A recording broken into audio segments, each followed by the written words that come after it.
6 la vejez extrema. En cambio, no deja advertirse un propósito de representar los primeros meses de vida.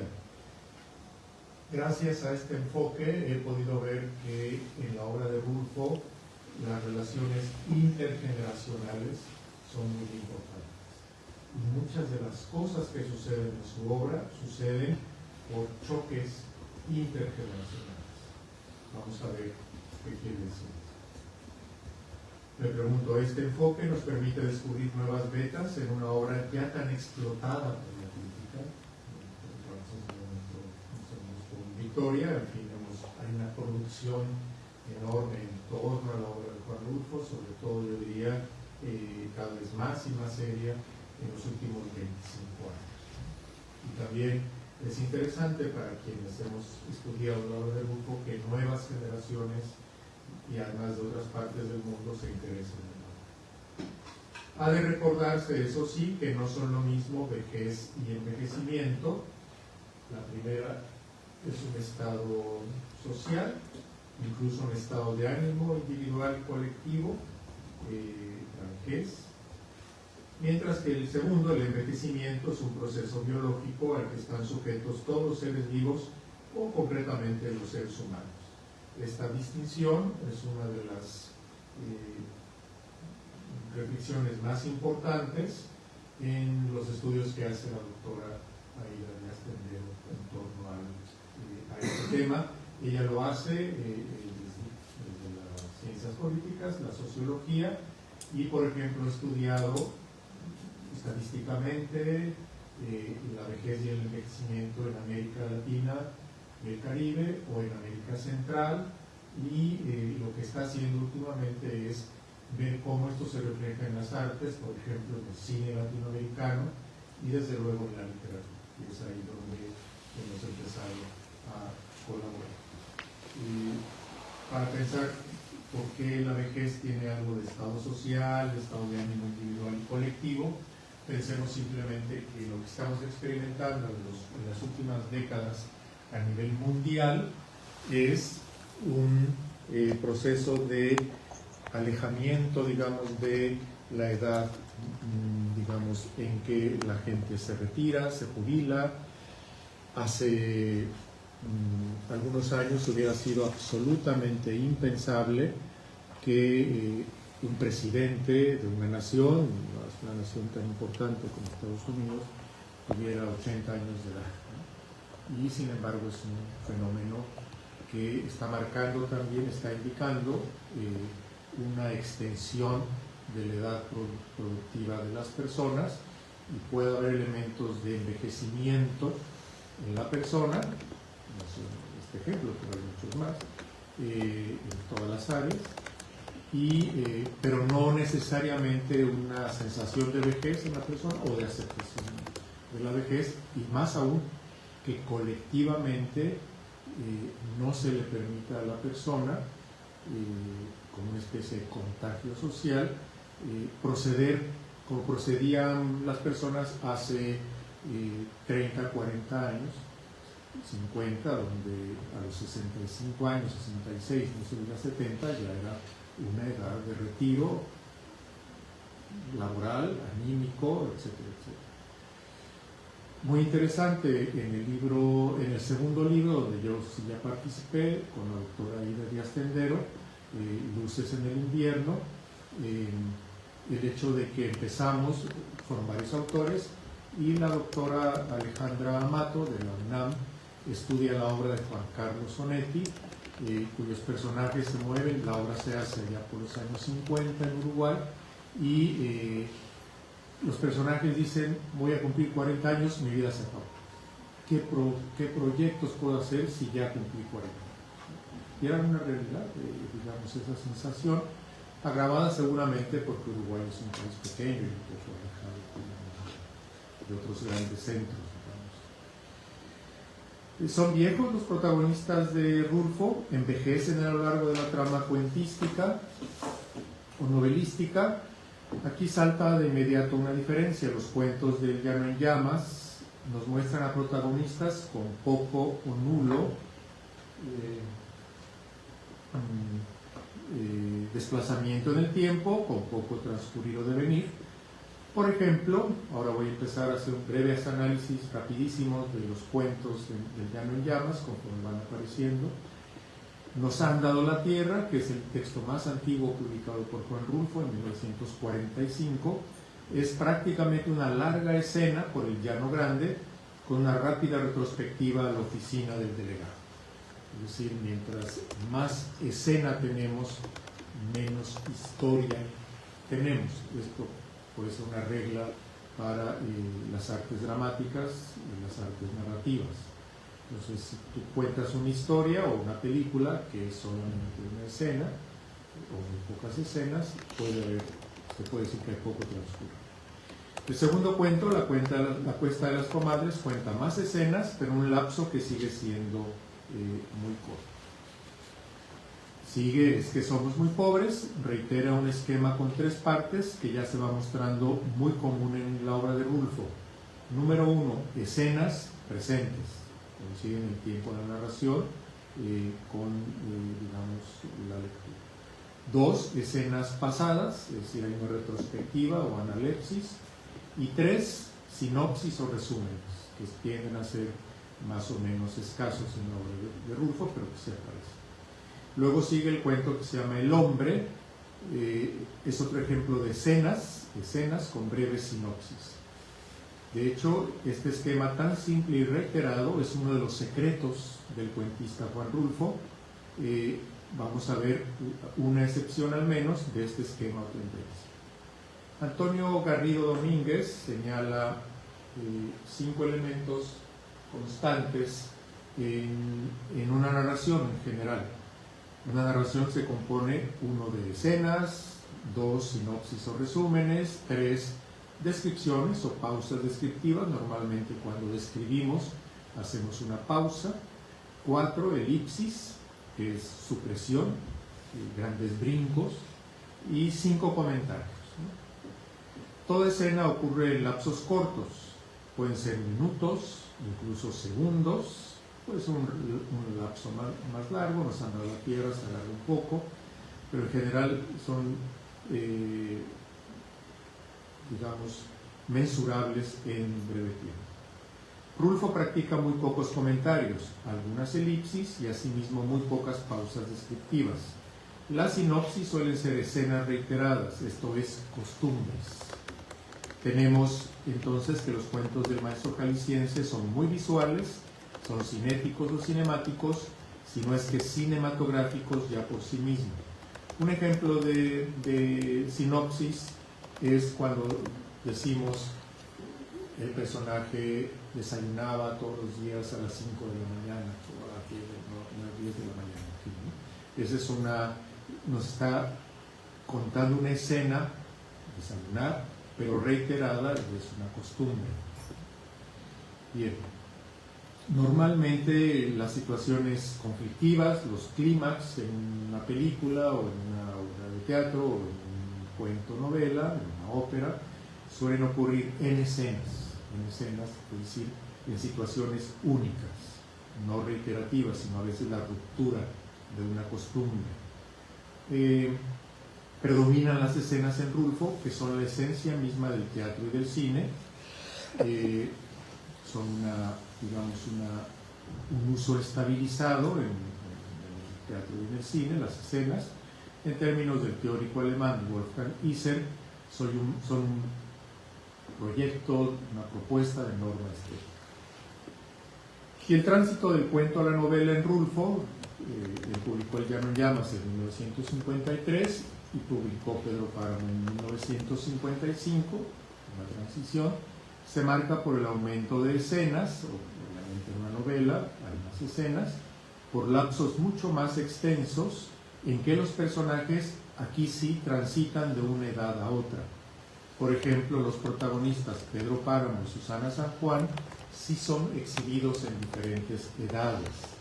Y de hecho podemos encontrar que Pedro Páramo termina en la vejez.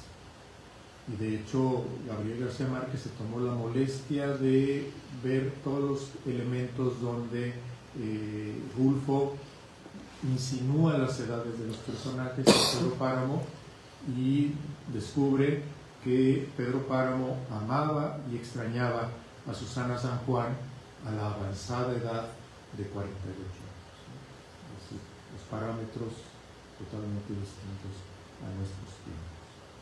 De hecho, el final de Pedro Páramo me recuerda mucho el final de la película El Padrino 3, la tercera parte del Padrino, no sé si ustedes la recuerdan, donde Al Pacino, claro, una saga como es El Padrino en 3 películas, obviamente va a permitir el envejecimiento de los personajes y al final Michael Corleone y Pedro Páramo, escrito muchos años antes, mueren de una manera muy similar, solos, sentados en una silla que en español de México se llama equipal, totalmente abandonados y totalmente destruidos anímicamente. Pero nadie los mata, ni a Pedro Páramo ni a Michael Corleone. Pero volvamos a los cuentos del Llano en Llamas. La edición canónica, ya definitiva, coloca En la madrugada, en quinto sitio, el siguiente cuento. Ahí sí tenemos claramente un duelo intergeneracional. Aparecen un adulto, don Justo Brambila, su hermana inválida, innominada, no se nos dice su nombre, la hija de ella, Margarita, y el empleado de don Justo, el viejo Esteban. A Rulfo le bastan 4 personajes para tejer un drama arquetípico paradigmático. Y aparece un dato constante en la obra del maestro Rulfo. Ninguno de sus personajes tiene fecha exacta de nacimiento ni edad en números precisos.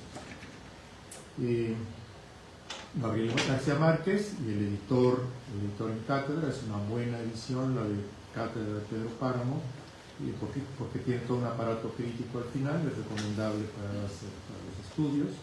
José Carlos González Boixo harán sugerentes estimaciones de las edades de Pedro Páramo y Susana San Juan, lo que les decía hace rato, a partir sobre todo de la famosa frase de Pedro Páramo, que dice: esperé 30 años a que regresara Susana.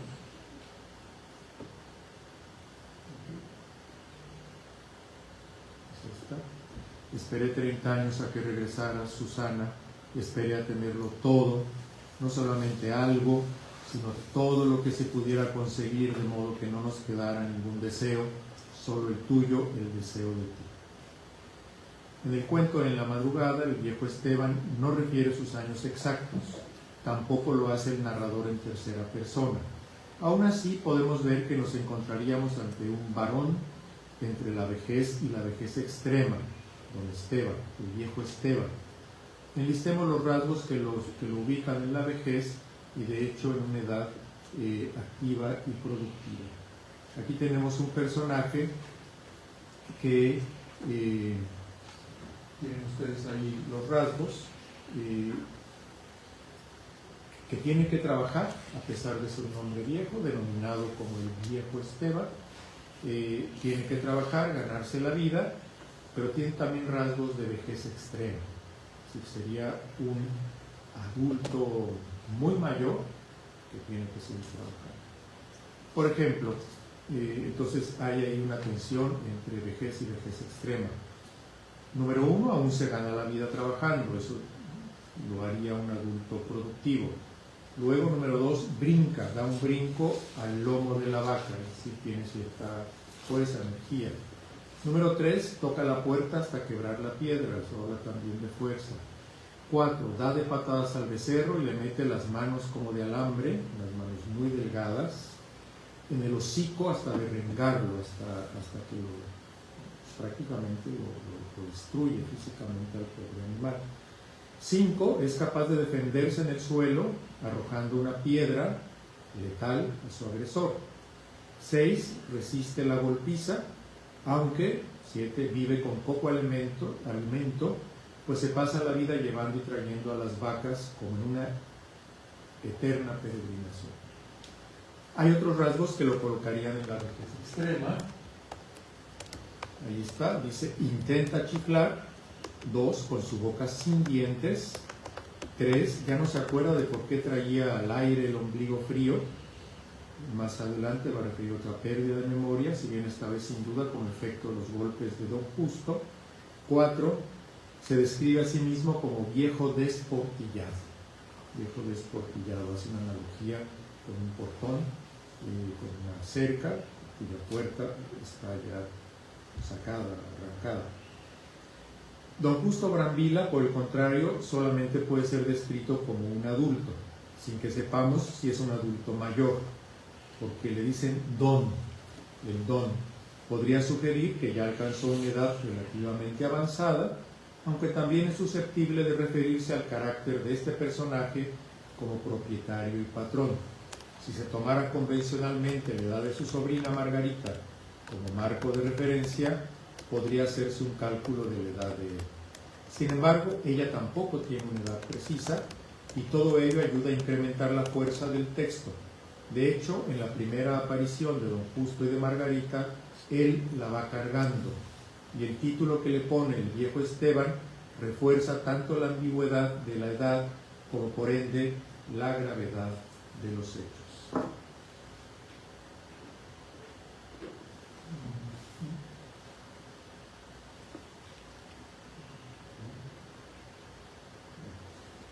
Dice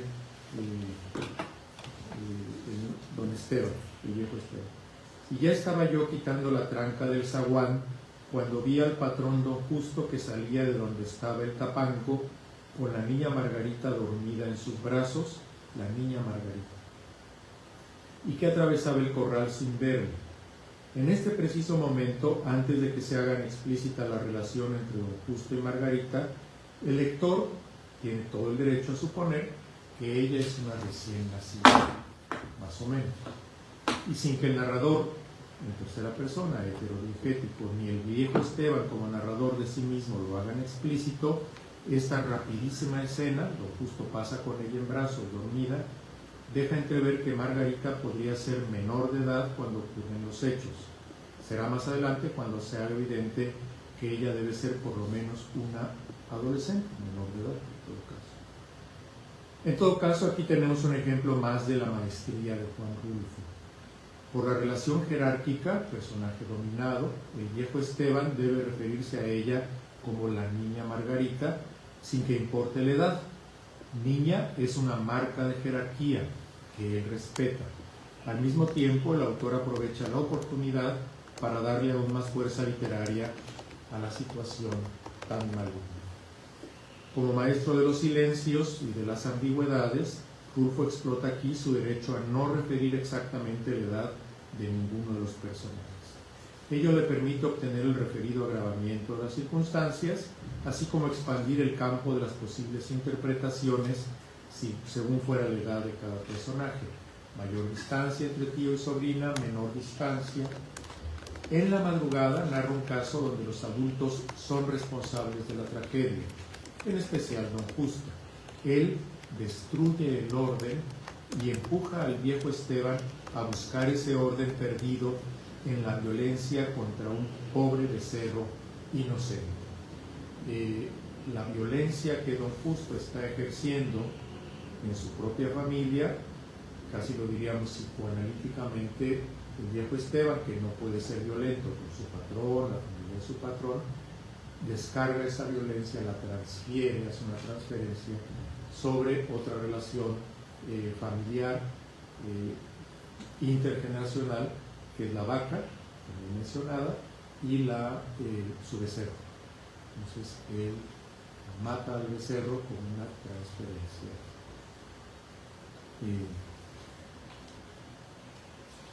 Habría otra referencia rápidamente, lo digo.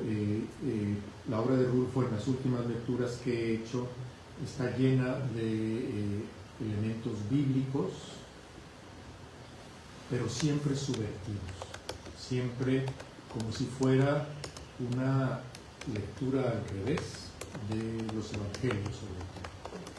Por ejemplo, o del Nuevo Testamento, de los apóstoles, en fin. Recordemos que Esteban es el primer mártir cristiano y muere lapidado. En este caso, el viejo Esteban está a punto de ser lapidado por don Justo, de piedra, pero él se defiende y él mata a don Justo. Hay una sutileza, digamos, en el hecho de que el viejo Esteban trata de abrir la puerta y no el portón del corral, y no lo logra abrir, y entra brincando. Y hay una escena en el Evangelio que dice los justos entran por el puerto, no, los ladrones entran por detrás. Y él es, a pesar de que el otro es el que se llama don Justo, y es todo lo contrario, el que trata de ser justo no puede entrar por el puerto principal. Esto es un ejemplo de muchos, como el hecho del Macario, por ejemplo, cuando se cuenta Macario, que también es un cuento intergeneracional, la madrina que protege y orienta a Macario, que tiene un problema de incapacidad mental, pero Macario es la palabra, Macarios quiere decir bienaventurado, y es la palabra que se usa en el Evangelio de Mateo para el sermón de la montaña. Bienaventurados los que, siempre es Macarios, y curiosamente en este caso Macario termina siendo una concreción del sermón de la montaña. Él busca ser justo, es pobre de espíritu, es misericordioso, pero se compadece de lo que le pasa a Natalia, etc. En fin, ¿no? Entonces, y al final el único personaje en toda la obra literaria de Rulfo que sale adelante, que vive en un mundo relativamente ordenado, es Macario, que es un retrasado mental. Sin embargo, organiza su mundo mejor que Pedro Páramo, y diríamos que Michael Corleone. Bueno. Talpa narra un caso en que una adulta, la madre de Natalia, sirve al menos de consuelo para una hija que es prácticamente culpable de homicidio por abandono de una persona vulnerable o por presión a dicha persona al extremo de obligarla a la muerte. La madre en Talpa, como la madre de Margarita en el cuento En la madrugada, es casi solo una función actante o activa más que un personaje. Ambas realizan una tarea fija y desaparecen sin haber modificado sustancialmente los hechos.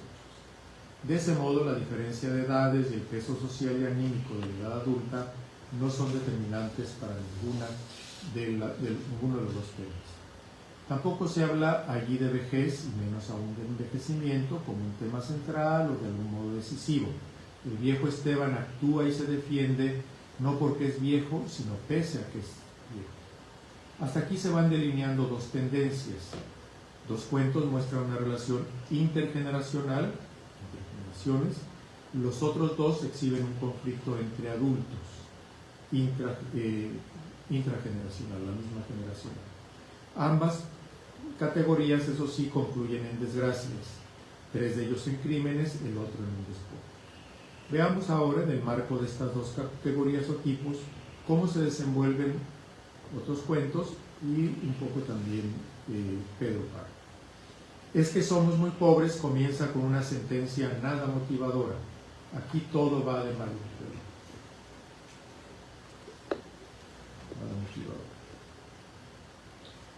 Se trata de un cuento intergeneracional, con una tía Jacinta que, pese a tener un nombre propio, es una mera función actante y no es un personaje. No hace otra cosa que morirse en la segunda oración del texto, y con ello cierra una puerta hacia la posible superación de la pobreza, pues ella poseía algunos bienes, entre ellos un tamarindo, el único del pueblo. La tía Jacinta carece de edad precisa y explícita, como el resto de los personajes de Rulfo, así que solamente podemos hacer conjeturas con respecto a si es una persona mayor o muy mayor. Es que somos muy pobres no incluye un crimen, pero sí una desgracia, responsabilidad de una naturaleza frente a la cual los humildes personajes no cuentan con ningún apoyo gubernamental, tampoco lo tendrán en el día del derrumbe. Es que somos muy pobres, voy a volver esto del apoyo gubernamental y aquí me paso una reflexión tanto de Aida Díaz Tendero como de Larissa Adler Lomnitz. Es que somos muy pobres exhibe una familia que sufre, donde el padre y la madre intentan ayudar a las hijas y fracasan. Ahí los padres por lo menos intentan ayudar. Por el contrario, el hombre presenta dos familias literalmente peleadas a muerte. Aquí se trata otra vez de un cuento intergeneracional. Los adultos no solamente no ayudan a los hijos, sino que son causantes de una espiral de violencia primitiva, ojo por ojo, y de justicia por propia mano, en las cuales los menores de edad encuentran amor. El hombre incluye uno de los pasajes más conmovedores en la obra de Rulfo. Nadie te hará nunca daño, hijo.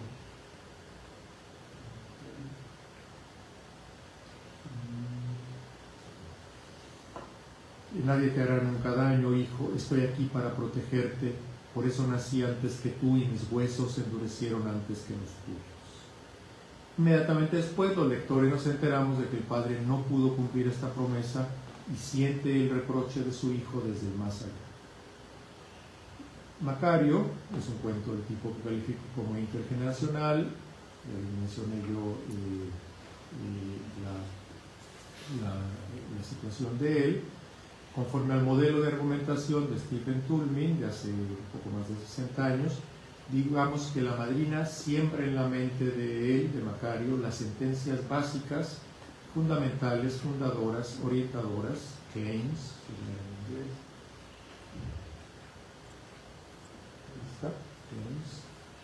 Y él confía de tal modo en ella que no necesita de datos,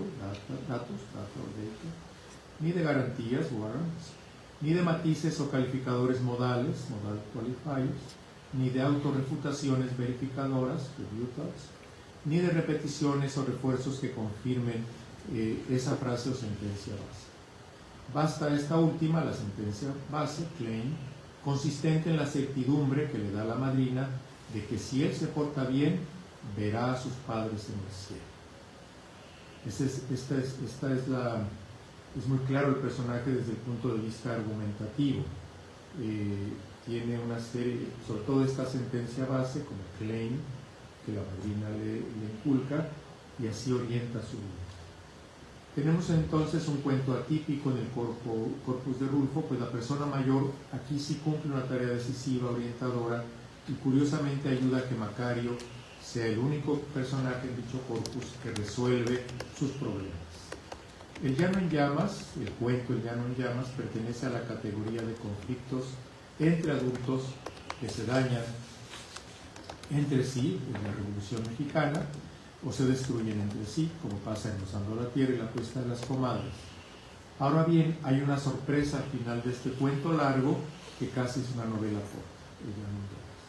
El protagonista, el pichón, apodo que sugiere su profunda inmadurez, aunque ya es un adulto, el pichón sale de la cárcel y se topa con su propio hijo, rescatado gracias a una mujer a la que él violó y a la que abandonó. Ella tuvo al hijo sola y ahora se le planta en la cara y él reconoce de inmediato a un muchacho idéntico a él, incluso por la mirada de maldad que ya despunta en los ojillos del muchacho. Lubina y Diles que no me maten podrían ser los cuentos paradigmáticos de vejez y envejecimiento del corpus de Rulfo, junto con Pedro Páramo y El llano en llamas. Se podría desarrollar el concepto de Aída Díaz Tendero, que desarrolla en su libro Envejecimiento en Centroamérica y el Caribe el concepto de solidaridad social. Hay solidaridad social, de acuerdo a la ciencia política y ciencia social, que ella expone, cuando el Estado apoya a la población. Cuando no existe este apoyo, puede haber lo que ella llama microsolidaridad o mesosolidaridad. Por ejemplo, las familias que se apoyan unas a otras, los compadres que se ayudan, lo que Larissa Adler Lobnitz habla, hace un magnífico estudio que se llama Cómo sobreviven los desamparados, donde habla de redes sociales, las redes que establecen más o menos informales las personas de clases desprotegidas, más vulnerables, para salir adelante. Es que somos muy pobres es un ejemplo si bien a la larga fracasado, de aquello que la doctora Díaz Tendero denomina solidaridad económica intergeneracional. Padres ayudan a hijos, hijos ayudan a padres, etc. Paso del Norte es un ejemplo de lo contrario. Hay insolidaridad del padre con el hijo. De hecho, el hijo hace explícito que el padre lo ve como competidor. De ese modo, los tres términos de esa denominación, solidaridad económica e intergeneracional, se pueden estudiar a través de dicha historia. Diles que no me maten es el cuento más claro en cuanto a un personaje que envejece y que termina no solo asumiéndose como viejo, sino que utiliza su propia vejez y su envejecimiento como coartadas para suplicar clemencia e impedir que se le fusile sin juicio en represalia por el asesinato de un compadre suyo decenios atrás. Llévenselo y amárrenlo un rato para que padezca y luego fusílenlo. Y dice el viejo: mírame, coronel, pidió él, ya no valgo nada, no tardaré en morirme solito, derrengado de viejo, no me mates. Llévenselo, volvió a decir la voz de adentro, el coronel. Ya he pagado, coronel, he pagado muchas veces, todo me lo quitaron, me castigaron de muchos modos, me he pasado cosa de 40 años, en realidad son 35, pero bueno, escondido como un apestado, siempre con el pálpito de que en cualquier momento me matarían. No merezco morir así, coronel, déjame que al menos el Señor me perdone. No me mates, diles que no me maten. Enseguida la voz de allá adentro dijo: amárrenlo y denle algo de beber hasta que se emborrache para que no le duelan los tiros. Es muy curiosa esta frase del coronel que decide que fusilen con un juicio sumario, en fin, viejo, que hay una mínima solidaridad. No le perdona la vida, pero por lo menos le da de beber algo para que, digamos, no le den los tiros y pierda un poco de conciencia de lo que está ocurriendo. Resulta sorprendente que Juvencio Nava haya tenido que matar a Guadalupe Terreros, no solo pese a que son compadres, sino precisamente porque son compadres. Nos dice el cuento: don Lupe Terreros, el dueño de la Puerta de Piedra, por más señas su compadre, al que él, Juvencio Nava, tuvo que matar por eso, por ser el dueño de la Puerta de Piedra y que, siendo también su compadre, le negó el pasto para sus animales. ¿Cómo se entiende esto? ¿Por qué un compadre le niega a otro algo tan básico para la subsistencia? Ya dijimos hace rato que en la realidad, en el mundo real, el compadrazgo es un establecimiento de redes de relación, de apoyo mutuo, económico, social, etc. Entonces, ¿por qué un compadre va? Eso es lo que vamos a resolver. Larissa Adler de Lomnitz nos habla del compadrazgo como un factor crucial para la creación de redes de apoyo en una sociedad de subsistencia donde todas las relaciones se establecen precisamente con el fin de alcanzar esta vida. Nos dice esta autora: los marginados son como los cangrejos, realizan ciertas funciones dentro de la ecología urbana, se alimentan de sus obras y viven en los intersticios de la ciudad física y económicamente hablando. Por otra parte, los mecanismos de supervivencia de los marginados comportan la totalidad de su sistema de relaciones sociales. Debido a lo inestable y precario de la situación laboral, el aspecto de seguridad económica reviste una importancia desusada para el marginado. Es un asunto de vida o muerte. En nuestra interpretación, dice la investigadora, estas redes sociales de asistencia mutua representan parte de un sistema económico informal paralelo a la economía de mercado que se caracteriza por el aprovechamiento de los recursos sociales y que opera en base al intercambio, al trueque recíproco entre iguales.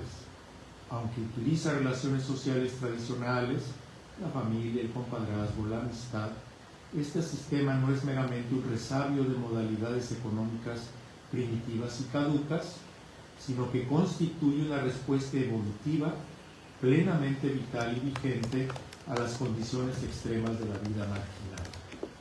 parece una explicación muy pertinente de este aspecto de la vida social en determinadas clases sociales. Hasta aquí la cita. Aída Díaz Tendero nos ofrece una respuesta para iluminar la aparente contradicción entre los dos compadres e iluminar un detalle crucial del cuento. Puede pasarse por alto con facilidad dicho detalle en vista de la sutileza con la que Rulfo lo desliza. La investigadora apunta que la solidaridad se establece entre personas pertenecientes a un mismo grupo social. De personas pertenecientes a un mismo grupo social. Eso es muy importante. Nos dice ella, los países de Centroamérica y el Caribe muestran una gran falta de solidaridad interclase, intergénero e intergeneracional. Dicho de otro modo, una gran falta de solidaridad universal que se hace evidente a partir de la falta de cobertura. El estudio que ella hace es que si no hay una cobertura del Estado, las otras solidaridades tienden a perderse. Ahora bien, en este caso la solidaridad, nos sigue diciendo la autora, más bien la falta de solidaridad es causa y consecuencia de esta perpetuación del sistema de inequidades. La aplicación de la teoría de la economía política muestra la falta de solidaridad como consecuencia, pero el mencionado autor, que ya cita previamente, Matías Gole, ilustra la causa detrás de la solidaridad. Y ella cita a este autor. Sea por sentimiento o conciencia de unión, pertenecer al mismo grupo diferenciándose de otro parece fundamental para la solidaridad. El otro fuera del grupo es aquel al que no se ayuda. Eso se puede definir como el carácter excluyente.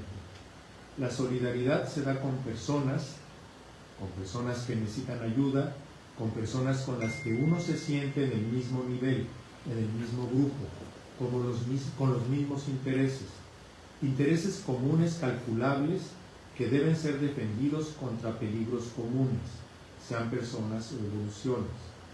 Para solidarizarse hay también que tener un tal sentimiento de pertenencia, de interdependencia y también de empatía. Hasta aquí la cita. Como en la Centroamérica y el Caribe descritos por la investigadora, el mundo literario de Rulfo, muy bien ejemplificado por Diles que no me maten, muestra una notable falta de cobertura por parte del Estado, y ello impide que exista aquello que la autora denomina solidaridad social. A los personajes les queda entonces la solidaridad micro y meso, familias, redes como el compadrazgo, amistades, pequeñas asociaciones. Entonces, voy a insistir, ¿por qué hay un crimen paradigmático en este cuento? Porque el compadrazgo no crea aquí el mismo nivel, los mismos intereses. De hecho, se insinúa que no hay el mismo nivel porque no hay mismos intereses. ¿Y cómo se insinúa y demuestra esto? ¿Por qué se insinúa? ¿Dónde? Porque el dueño de los animales, Juvencio Nava, le habla de usted al dueño del terreno, cuyo apellido ya es muy significativo, Terreros, Guadalupe Terreros, tierra. Y el terrateniente, Terreros, trata de tú al pastor, al dueño de los animales. En síntesis, aunque son compadres, los dos varones adultos no son iguales, no tienen los mismos intereses y terminan compitiendo por los pastos para el ganado.